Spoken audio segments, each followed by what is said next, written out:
Hey, everybody. Welcome to the Better at Beach Volleyball podcast and YouTube channel and everything else. Today's Thursday, August 24th. I'm here with my buddy Matt Hazel. We're wearing matching attire. So if you're watching the video edition, or welcome.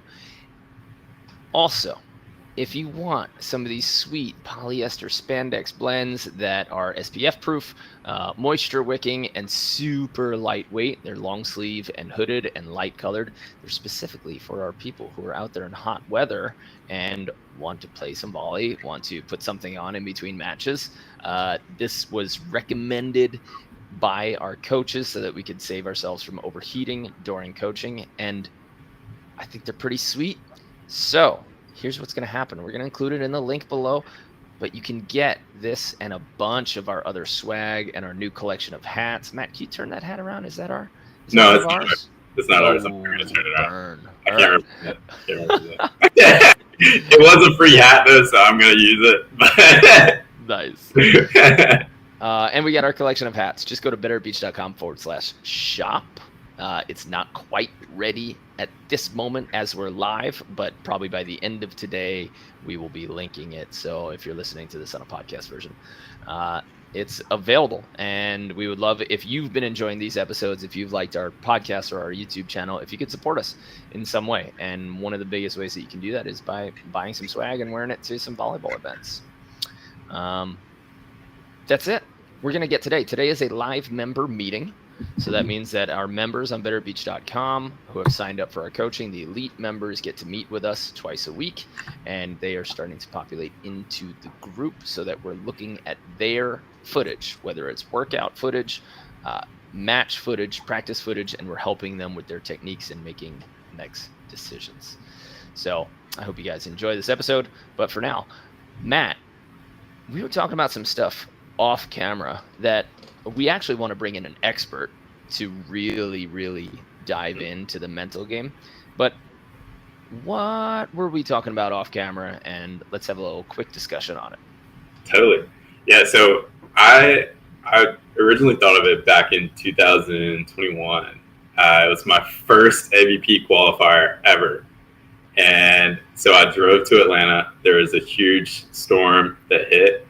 And then it was really rainy streets, wet streets. And then I got to my friend's house that I was staying at. And then the morning of the qualifier, I wake up and I'm walking out to my car at about 7:30 a.m. Not running late. I'm comfortable at this point. And I get to my car and one of my tires is completely flat. And so automatically I'm like, first qualifier ever. How could this be happening the day of a single elimination tournament that I'm going to be playing against some of the best guys in the country? And that was just not the best start to my day.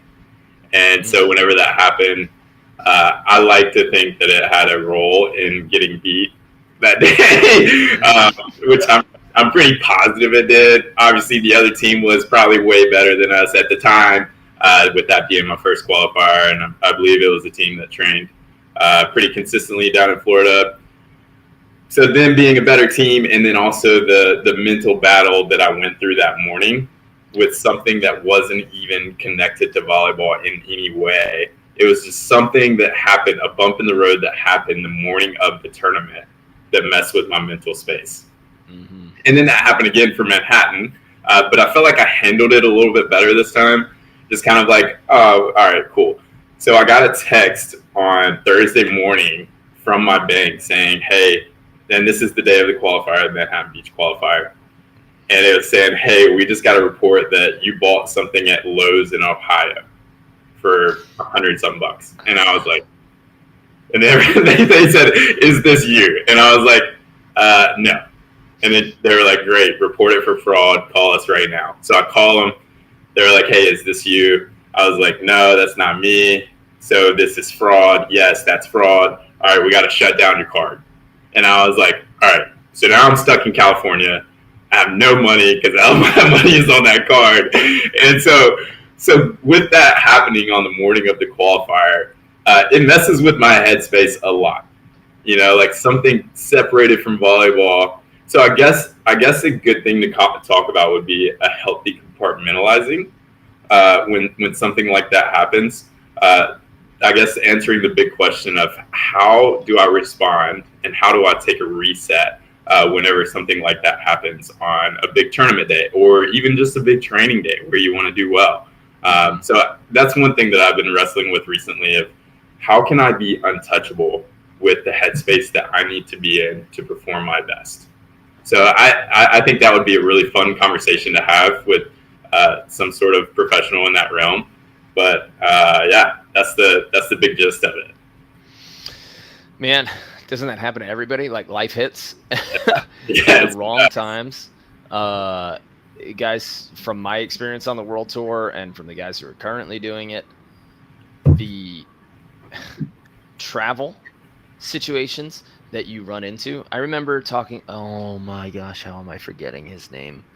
Oh, now I can't believe. Vegard Hoydalen. Okay, thank you.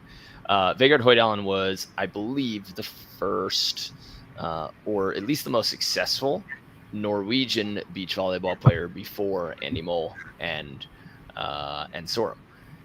Now he was known for just battling authority on arbitrary rules in every situation. Like he was kind of like the McEnroe of beach volleyball during that time, and he's a tough guy. He is a real tough guy. I got to train under him. He is no nonsense. I got to train a little bit against him. He's no nonsense, and he runs his own facility in Oslo.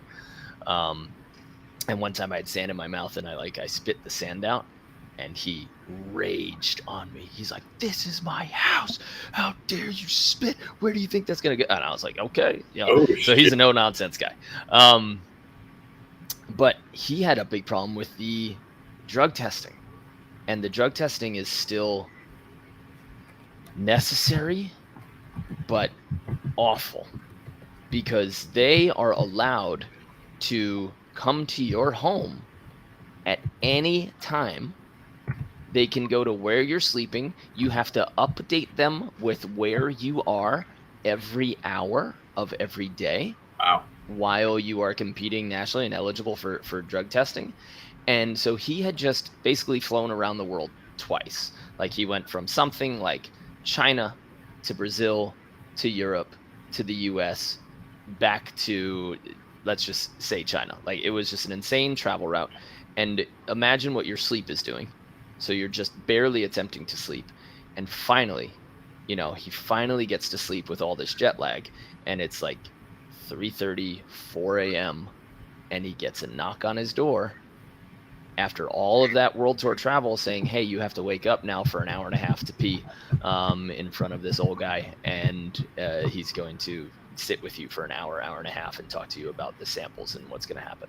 And it's just, oh my God, could you imagine that? Now you have to compete that day after you Jeez. got woken up. And they've since made some rules, light rules, where they shouldn't try to go and get you the day before a match. And for me, it was just, I could imagine if I had a kid at the time, but I was running Airbnb, so I was sleeping multiple places, and I'm at my buddy's wedding in San Diego, and this guy calls me and he goes, "Hey, you have drug testing. Your schedule says you should be at your house." I'm like, I'm sorry, I didn't update you that I have to be at a wedding for my best friend right now. Like, you weren't on my mind, when I'm Jeez. saying where I'm going to be 24/7. He goes, "Well, I mean, we could give you a fail. You could drive back here. You have 90 minutes to get back here." And I was like, "What?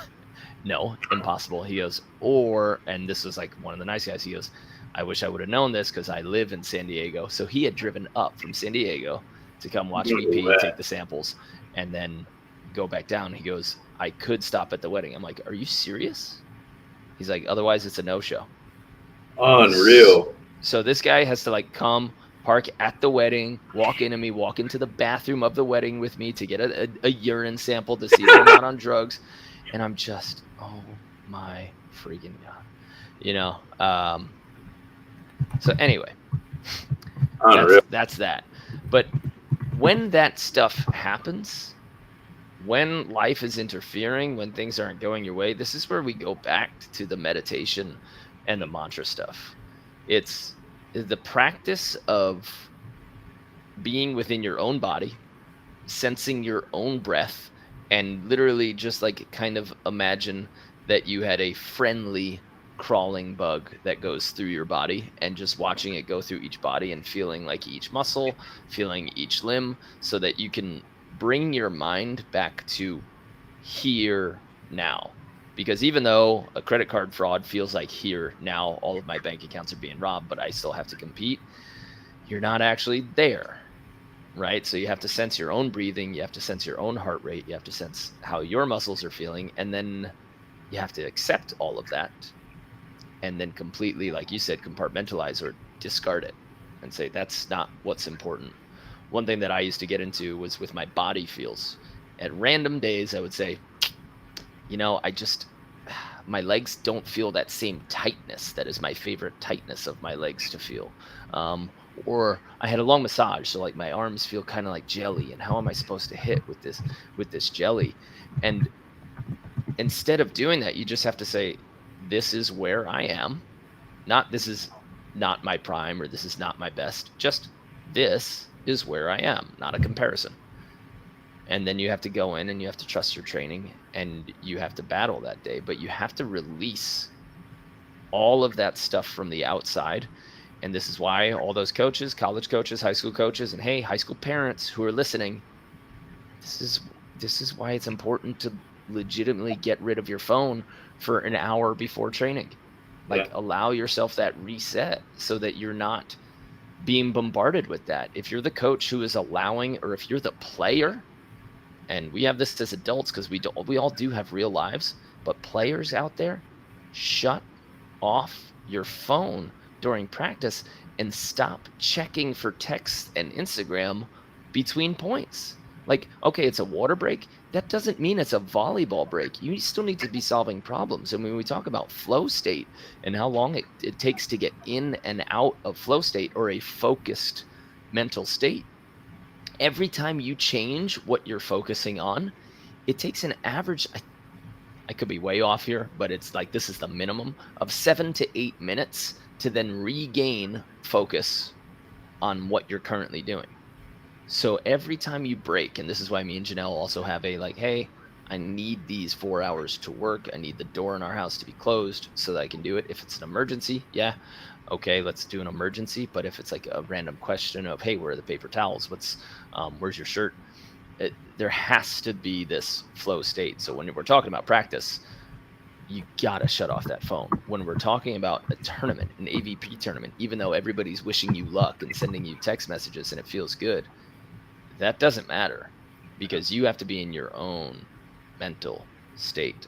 So I know it's not possible for everybody, just in case of emergencies or whatever, but before that match, find your time window where you have shut your phone off and you can't access it.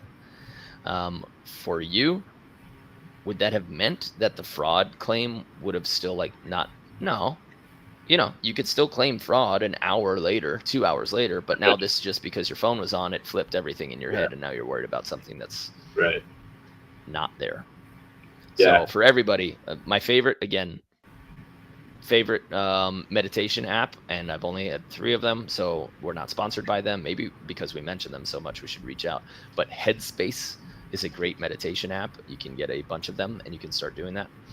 And and then just a rule of shutting off your phone when it's time to shut off, and that goes for people who are working, training, in the gym.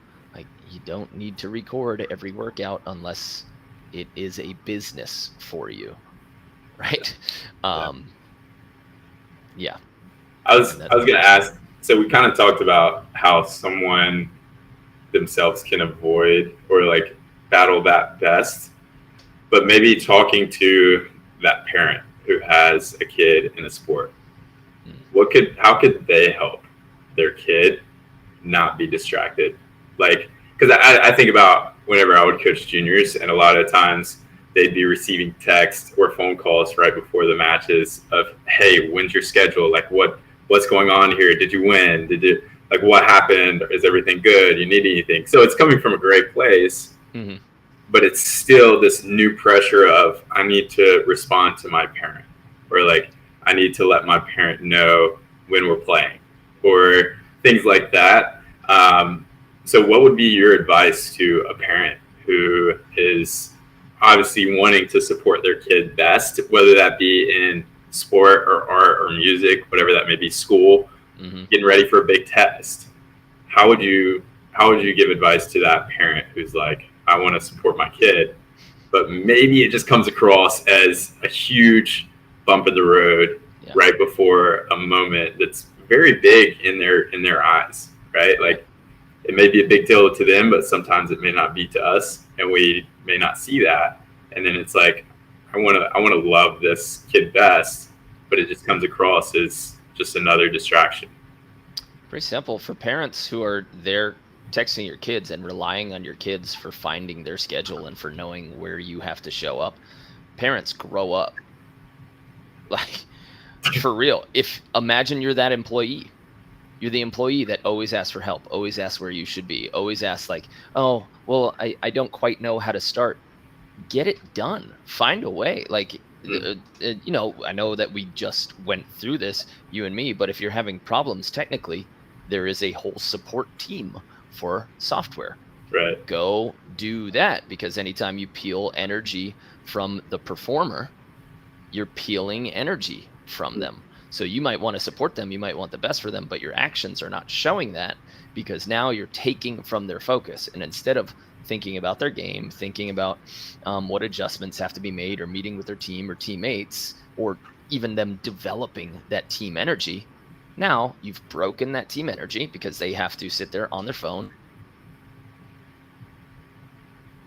interacting, right? And now you've brought the energy back to you. And you're saying, when you send that text, you're saying, I am the most important thing here.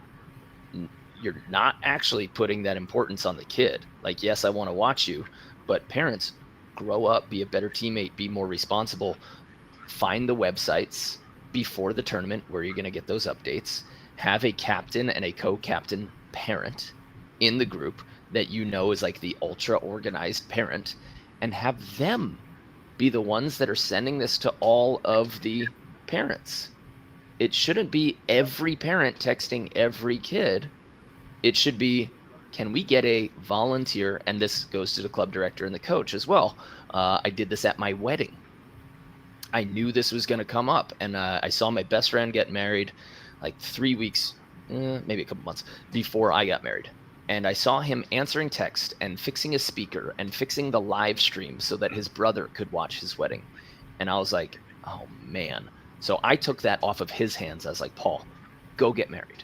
Like, I've got this. I'll set up the live stream. I know how to work a computer, and if I don't, I'll figure it out. But go enjoy this day. And so when I saw that before my wedding, I assigned, 3 captains that were not my wedding party, because my 3 brothers were my wedding party. Like, they're all my best men. And I was like, normally they would be my captains, but they are a part of the show. So I had Joyner, right? I had Joe Lambert, and I think I talked to Hudson, but I said, I need you guys to be my captains. I'm going to share your numbers with every wedding guest, and any problem that they run into, because I phone once, can you guys figure it out? And they're all like 100% yes. Boom. That's and awesome. They handled it. So if you can do that as a club director, as a coach, just say, I'm assigning this parent to say, you are the communicator for everything. Can you please help me out? And then your kids don't lose focus, and then you don't have to have these nonsense arguments about, you put your phone away. Hey, we're in a meeting right now. Yeah, but it's my mom. Your mom needs to grow up. Yeah, right. I know she loves you, but this is performance time. And if she cares about the team and the performance and you doing well, she shouldn't be breaking your focus. She should be old enough and smart enough to look at a website or contact another adult to say, where are we? Where do we have to go? Yeah, I love that, because I look back at my time playing soccer, whether that be in high school or college, and the best days that I would perform was whenever I would not hear from my parents at all before the game. I love my parents. I love hearing from them and everything. But then I'd see them show up on time and or even early, and with the biggest smiles on their face. Yeah. Like no worry, no anything it looks like weighing them down in any way possible. And I would just see them up there smiling, not even coming down to talk to me. Like they're just there supporters. And that was what meant the world to me. And it got me in a really good headspace to where they weren't asking for anything. They were just there to support me. And I think that's such a cool role as a parent that you get. Like you get to go and support while somebody else is critiquing your kid. Yeah. Like that's not your job whenever it comes to sports. Your job is to support. They're already getting enough critique from the pros who are getting paid to do that. And so I think whenever you look at that, and we can jump into the videos after this, but I love just looking back at my time playing soccer and just thinking about that image of looking up into the stands and seeing my mom and dad just smiling and watching rather than, hey, like, what's going on? You good? Anything good? Even if they're like asking if I need anything, it's still just a distraction. So to see them smiling and loose and excited to be there to watch me, it's like, that's all I need to perform well. It's really cool to look back at. And it's also really weird that they, it feels good. It does feel like you're supported, like you have an army behind you. When you see all the support, the good luck text, you're like, oh man, somebody loves me. That's cool. But that stuff needs to be done the night before. Totally. And not at 10 p.m. like dinner time. And if you hit 8 p.m. and you're about to send a text, you don't know what their sleep rhythm is for your favorite athlete, for your kid, for somebody you love and want to support. With 30 left, you're now a part of the distraction. You are taking away, not giving that confidence. So you save that for immediately after the match. Congratulatory. If you're in a tournament, guys on the AVP, girls on the AVP, and everywhere else, that tournament day should not be for a phone. You're losing focus. You're leaking energy constantly. So my recommendation is to get completely away from it. And that in itself, Matt, will be its own podcast. So love that. We'll cut it there. Guys, thank you for listening. For the elite members, don't worry. We are just closing this podcast so that we can have a finished recording and then we're going to your video. But that's a great episode and a great topic. So guys, hope you enjoyed that. And yeah, that's all. I guess that's the end of the episode. So see you on the sand.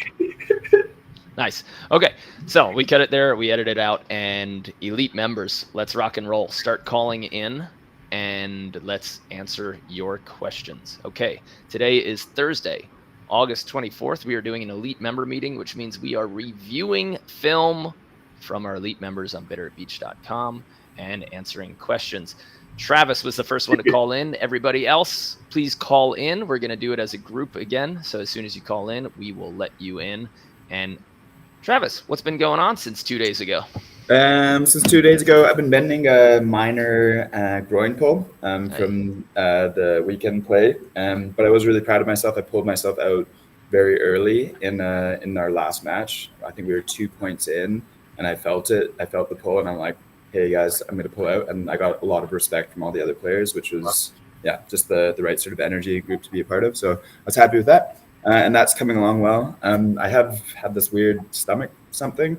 A roommate made some oatmeal and might have been using some cranberries that had gone moldy. Stomach it was not great yesterday. It's a little bit better today. And I've got a grass leagues threes finals tonight. So hoping to play well on that one. And then I just I put in some footage looking at my blocking. My blocking and peeling is the section I was hoping to look at today. Okay, Travis, can I just say while he's looking that up, I'm loving your consistency. Like, you've been on every single call. I think there was a season where I think you got busy, maybe with travel or something like that. But I've enjoyed getting to see you every week, at least twice. So keep it up, man. Absolutely, yeah. It's great great to have both of you guys on the calls here and totally. Seeing so much information. So thank you. Yeah. Dang, so grass league. I actually got invited to play grass tonight, and I was like, I don't know if my body can handle that. Oh, get out of here! I feel like an old man right now, Mark. Yeah, you wait till you're my age, son. Oh man, grass, good old grass. Okay, so Travis, we are looking at your blocking and peeling, but let's talk about a little bit first what we talked about last time. So you didn't have the opportunity to play then, to fix I, that spacing that we no. talked about last time, huh? Yeah, I joined like a very social like birthday party, six-a-side grass, just Sick. casual hit yesterday. So yeah, didn't have that same opportunity to work on like the preparedness on the on-two sort of thing. Okay. Um, and yeah, guys, Travis is accepting donations so that he could get the paid version of Wonder Center, so that he can get this stupid logo off of his videos. So yeah, hit the Patreon for Travis. Go ahead and drop your Venmo, Travis. Yeah. I guess that Ball Time app, that I haven't looked into that one, but I heard that one does all the editing for you, right? Yeah, we got introduced to that early, and I think it's doing a good job. So for everybody who's looking to edit their own videos or like get volleyball videos, check out Ball Time. I mean, for the $6 to $10, whatever it would be per month, if you're looking at your own film, completely worth it because it cuts out the dead time between plays. All right. So this is you blocking here, right? Yeah. All I right. think there's only like one or two clips that might have snuck in there that wasn't about blocking, but yeah, it should all be me blocking. Okay. Okay. Number one. I'll be tough on you. All Lay of it on these me. are you're really late. Yep. So you're seeing the person in mid approach, and then you're like, okay, how do I get in front of him? As soon as somebody passes, you have to make sure that the person who's on two is not a threat, right? And you can do that by being within an arm's distance of them and having your hands high and a little quarter squat, just so that you could immediately jump up. The problem with people blocking on two right now is they haven't trained, or they're not thinking mentally the way we think in indoor, where you're sitting in a quarter squat when a setter's about to set, and you have to defend the middle attacker and you have to defend the outside attacker. So your jump has to go immediately up, and a lot of people sink and then go up, right? So hands should be at about face height or even a little bit higher, and your legs should be loaded so that there is no downward motion for you to jump up. And this is why box squats have some pretty good importance. This is why hang cleans, not the full one from the ground, but just from the top of your knee or your patella to immediately explode up. That's why those have importance. And we should be very good at, you won't get your max jump, but you'll get above. And so you should be in that quarter squat for the on-two attack. But we're not talking about that with you yet, Travis. That's just a side note for everybody. Okay. Once you know that the other person is not a threat, you immediately line up your block. And in order to do that, you have to look at the player. I see you're looking a decent amount at the ball in these clips, but you have to look at the player and say, where are their toes facing? Where is their body and hips facing? And then you draw a line from that and you put yourself there immediately. Because wherever they're facing, if they're a even semi-quality team, that's where the setter will be aiming. So you've put yourself in the position where the setter's going to aim and where that person's intending on traveling. Once you're there, now you only have little micro steps to make your adjustment instead of, okay, now I have to like make a big move to get in front of them. So Logan talked about it a couple weeks ago. You have to act as if it were in basketball, if you know this reference, and you're taking a charge, which means that you're trying to get in front of where that person is going so that they run right into the middle of your chest.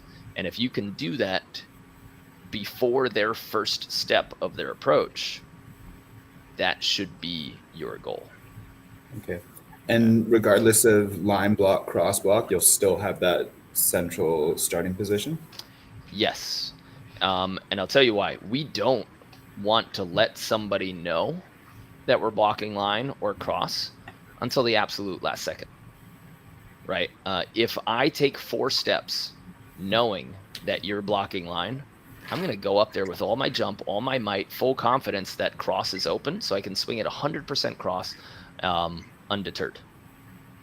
Right? Same thing, line. If you just say that you're blocking cross, I'm going to be like, okay, line's wide open, line's wide open. And if that's your version of cross, where you've cleared out of my line path, I'm just going to detonate without even being concerned about you.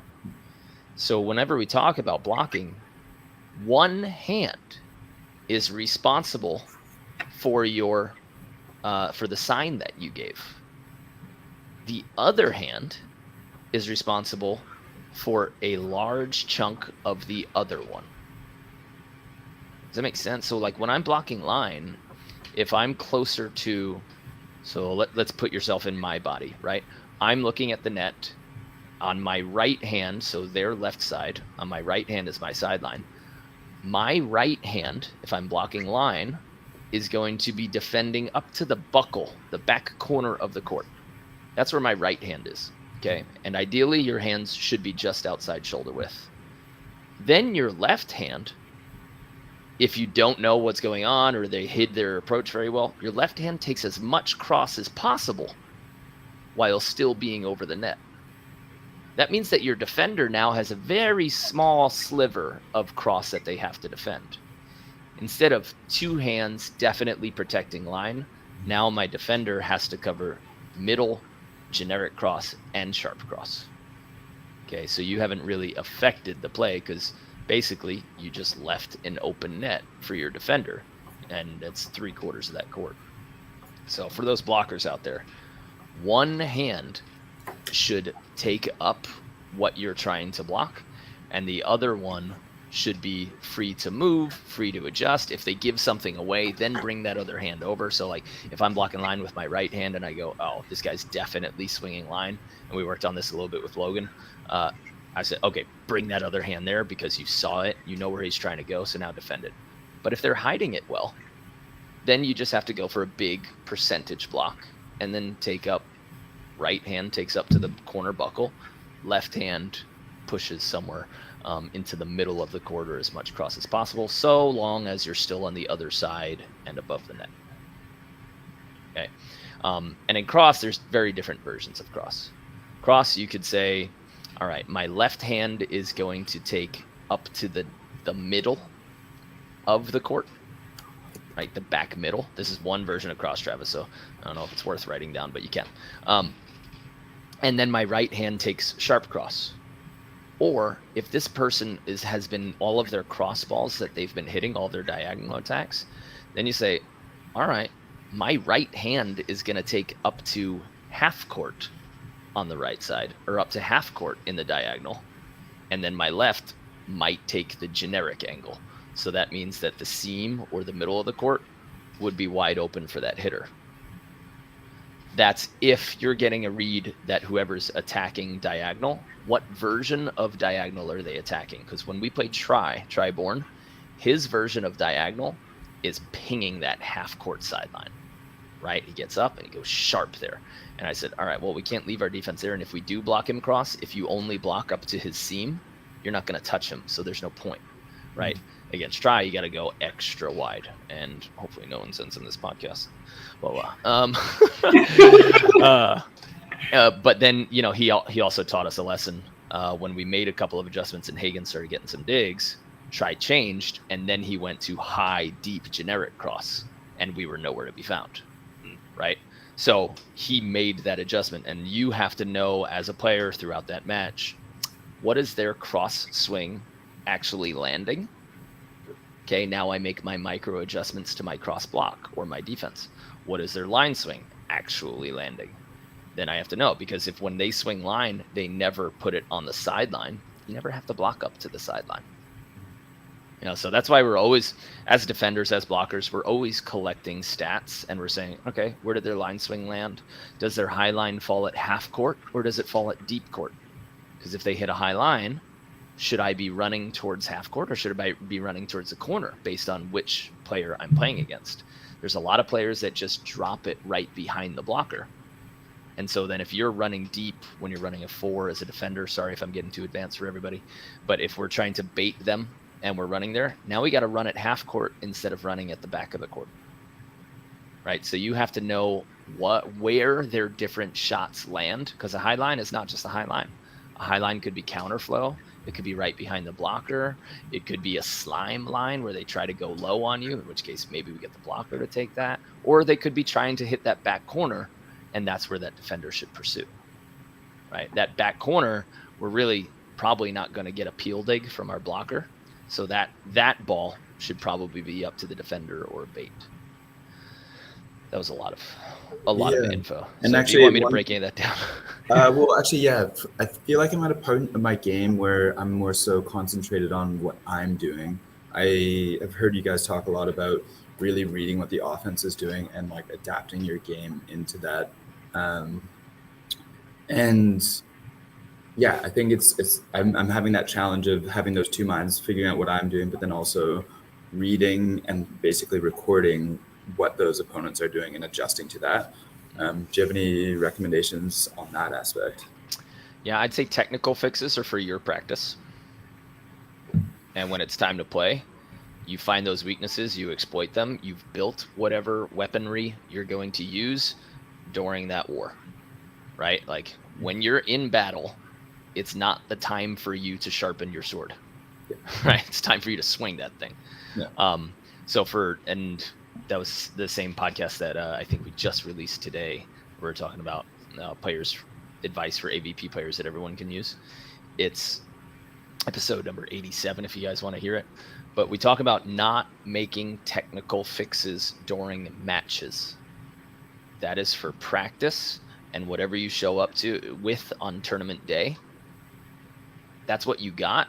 So now it's time to figure out how to use whatever in your body, how to win, and get out of your own head of what I have to do technically, and instead what I need to do strategically. I like that. Yeah, I like that. One other question. Reading if a hitter is swinging or shooting. I think I've got a better idea, especially if that elbow comes up in front. I know it's a lot more likely to be a shot. Mm-hmm. As a blocker, when you have a shooter, you're better off delaying that a little bit longer so that you can be up there. Is that correct? Maybe. So in general, people release their shots later and it comes off their hand slower than a swing would. So then there's two opportunities where we should say wait, right? Because they hang and then go slow. So that's the first one. And then when they hit, the ball comes off slower. So in order to meet us in time, yeah, we should be waiting on the ground longer. But waiting and swatting, if you know somebody's shooting, if you know they're shooting, okay, this is a very good time to peel. We should really peel because when you jump, you are stuck in the air. And there's only that small little shaded area behind you where you might touch balls, right? But if you're only getting, the last wrinkle in your wrist, if you're only getting that high above the net, you're really not slowing this ball down enough for your partner to chase effectively. Okay, you have to slow things down in order to be that swat blocker. That's why Logan can be one of those guys. He's 6'9", so when he's reaching above the top of the antenna, that's how high somebody has to shoot. So now he's given me 3.5 feet of extra space to chase down a ball when he's my blocker. If you're only giving me 4 to 6 inches of extra height to chase down the ball, it's still not enough for me to be super fast. So I need you to help me as a blocker. I need you to peel, be on the ground, and then you can be agile. So yes, we wait. Oh no. Oh no. How do I exit? I got you something. Nonsense. You got me? Okay. Anyway, yeah, does that answer it? We should wait. Okay. We should try to reach high if we're massive, right? But more if you're not massive and you're not reaching the top of the antenna or maybe 3/4 of the way up, then you delay, and then backpedal with your hands up, right? We like the backpedal in general against somebody who can hit hard, who can detonate, but they choose to shoot. If you know that they can't hit hard. They can never hit a ball harder than you could react to, and you're not intimidated by them when they swing hard. Then you can use that crossover plant really early, and you can just play double down defense on them. So you have to look at the opponent you're playing against. Are they capable of hitting hard? If they're capable, but they like to shoot, then we do a late backpedal peel. Okay. If they're not capable of detonating, then we can use that crossover plant way earlier. So we're just there to protect the overset, and then you can get out of there as soon as you know the overset's not happening. And if they can't detonate, do you bother being up there as a blocker to begin with at all, or do you just run double defense right from the get-go? A 10 to 13 foot net protector surfer position. Cool. So the more the other team cannot hit, you're still aware. So you still kind of like lean forward as if you have to sprint to the net, but you do that from 10 to 13 feet because that's plenty of space for you to play in on-two ball. I don't like just straight double down defense because nobody's responsible for the overset mentally. Mm-hmm. Yep. So then we lose a lot of points there, and you could be just one backpedal step away from your defensive position if you just lean forward with 1 foot on half court line, and then, okay, overset's not coming, backpedal 1 step, and now you're in regular defense. Cool. I like that. Another thing I like to think about too, Travis, is I'm a big advocate for what are you communicating with your partner. So not just like your signs, but also your body positioning. Because as I think about blocking, I think of it from a defender standpoint, where if I'm seeing my blocker is moving a little late to front the hitter, then I start to doubt, oh shoot, do I remember my call? Or, oh goodness, like, is he doing something different and taking a different part of the court than expected? And then it makes me hesitate to make my moves as well. And so as a defender, as I'm watching my block, I want to be very sure that he and I are on the same page. So the earlier that I can see that you are doing what you are communicating that you're going to do with your sign, the better for me as a defender to be able to be like, okay, he's doing exactly what he's supposed to. I'm going to make the moves too. So it just gives the defender more freedom whenever you're sticking to bodying the attacker and then using that one hand to stick to the call and then the other one as kind of a roamer, like a reader / roamer, to reach a little bit more aggressively into the opposite call as well, or like taking the seam, whatever that may be, whatever you and your partner decide. But just that's a great question to ask yourself is what is my body language communicating as I'm blocking to my defender? Do they know that the call that we decided to call is going to happen? And if they don't, then they're super hesitant to make any sort of defensive moves.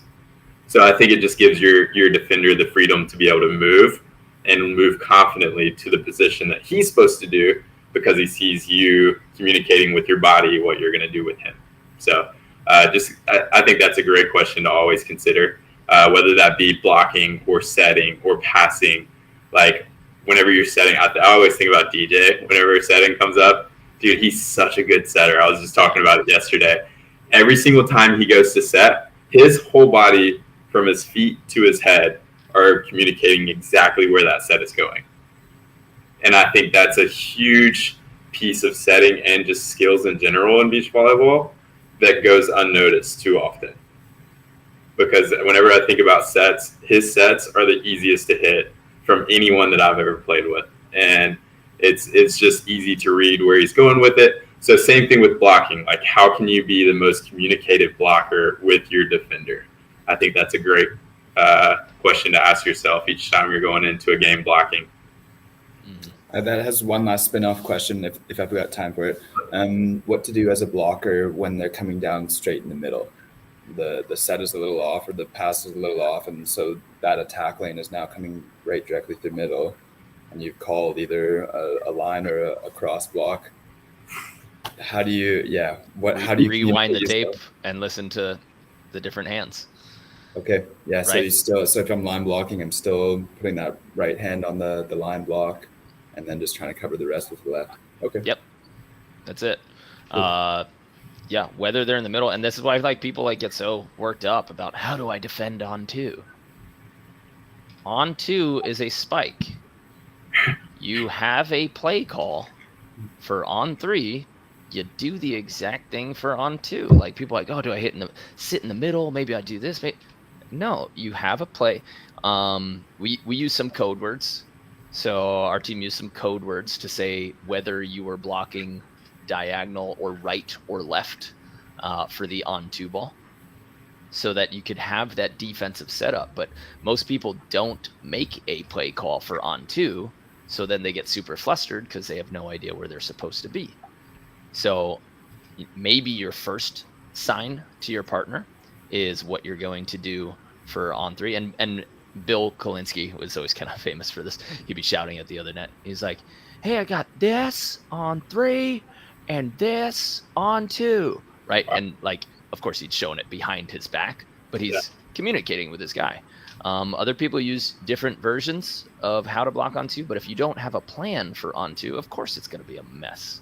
You have to put yourself in the same defensive position you would for an on 3 attack, but both of you need to know what you're doing. So give the play call. So just say like, hey, I got these and this on 2. That means that like I would be blocking the side that my open hand is, so I'm showing, for those who are listening on podcast, maybe I'm showing my second call is one of my hands is a fist, one of my hands is open hand behind my back, and my open hand represents the side that I'm blocking as a blocker. Okay, and we don't have to call it line or angle because all those rules is really what side of the court you're blocking anyway. So we can always use open hand. And in wind conditions, I often use that. I don't even call line or cross. I'll just say which side of the court I'm blocking for the entire point. Because if you have side wind, there's one strong side and one good side, and we have to defend that consistently. Yeah, I think it's also important to communicate back sets too. So like on 2, on 3, and then also like, hey, here on back. And so like, because as you start to play against like more people, or like on a, like Mark was talking about, on a true good side of the court, rather not so much front to back, but side to side, especially in California where there's always some sort of ocean breeze. So there's one side of each court or each side of the court that's not an easy side to attack from. So a lot of people on those specific sides will flow to the strand side rather than the ocean side. And so it's really important in those kind of environments to also communicate, what am I blocking if they go back? And that could even occur in a play where you see that their body's starting to shift to the other side of the court. Maybe it's I like to use butt taps, but not with just one hand, like use both hands and then just tap the side of the court that you're going to take. Like if I'm taking this side, I'm just going to tap like this, but still have the other one there. So, because some people, as like me, I'll be watching that happen as I'm flowing. Like if I see somebody tap one side of their butt, I already know where they're blocking, and their hand isn't back there. Like I already got all the information I need. Yep. And so at that point, I think it's important to communicate as well. Like, hey, just want to make sure we're on the same page here. So I'm going to be over communicative with that within the play. Nice. Thanks a lot, guys. That's really helpful. Yeah, good stuff, dude. Keep it up. Thanks. A lot of info to unpack there. Yeah, for sure. Yeah, that started off with make sure you line up your body where the hitter is going. Travis got it. He's good. Yeah. So Travis, like that's the from just 20 seconds of video there. There's too much late movement. The late movement should be tiny little 3-inch steps. Right. All of the work to get in front of that hitter should have been done way earlier. So you get there and like if you hit a pause button on when the setter is setting, draw a mental line from that attacker's toe and see if it lines up with the middle of your chest. And if that lines up, you're in a great position. Awesome. Yeah. Cool. Thank you. Plinio is asking if our Florida September 8th to 10th camp is still on.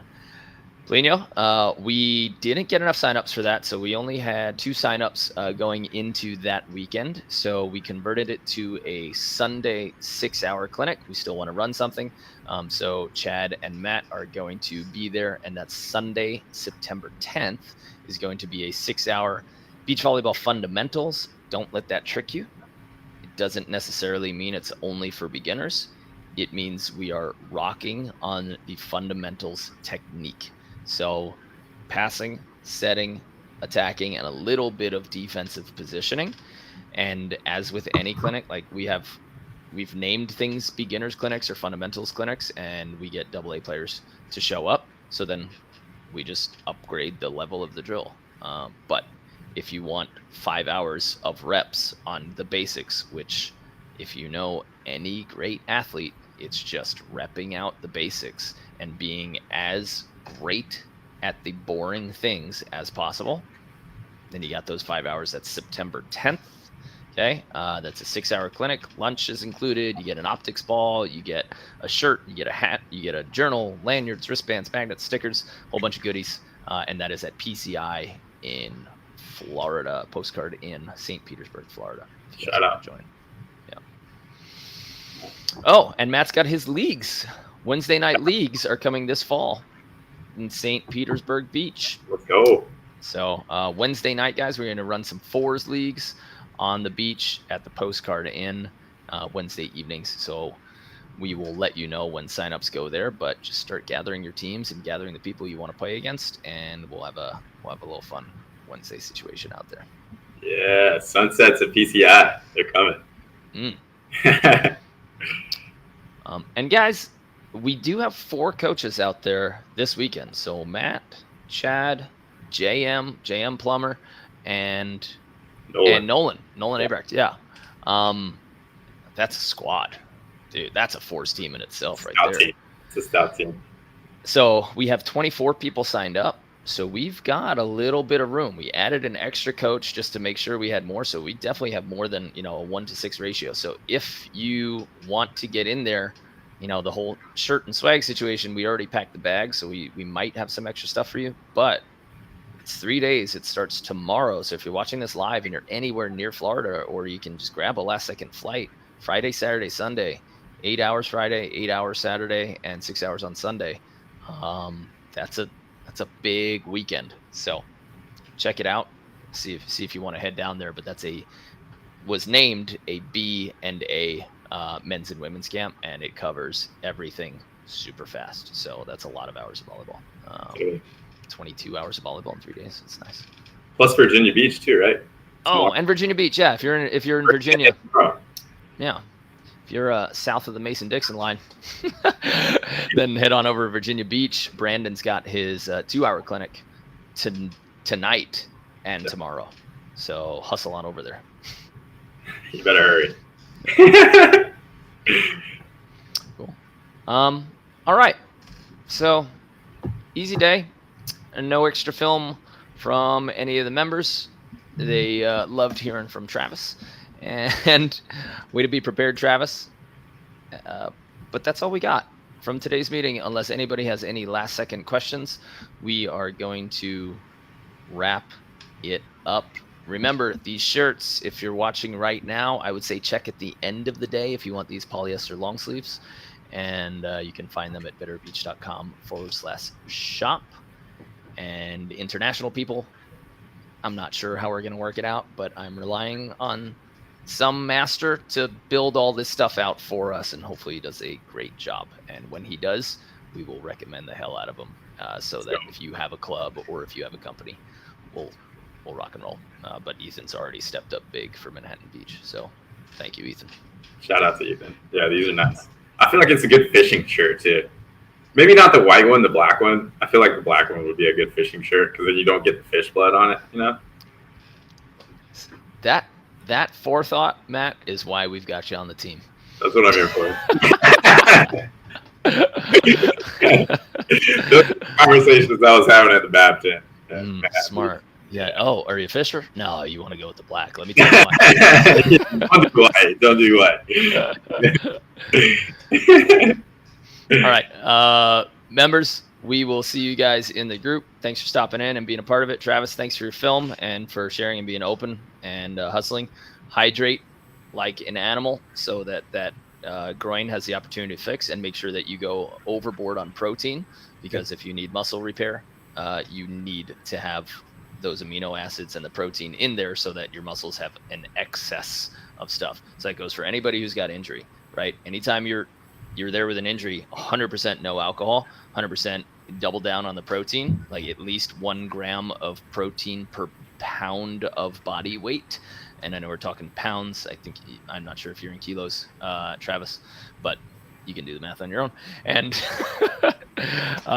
and make sure that you absolutely hydrate, so that when you have the protein in your body, now your bloodstream and everything actually brings it to your muscles easier, and the hydration within your muscle fibers actually helps you heal quicker. So injuries, ultra hydration, 0 alcohol, because that ruins the protein synthesis, and extra protein and water. So. Great. Travis, you're playing tonight, right? The final? Yeah. Let's go, dude. So you have 2 people. It's triples or doubles? Yep. Co-ed triples for tonight. Nice. Are you hitting?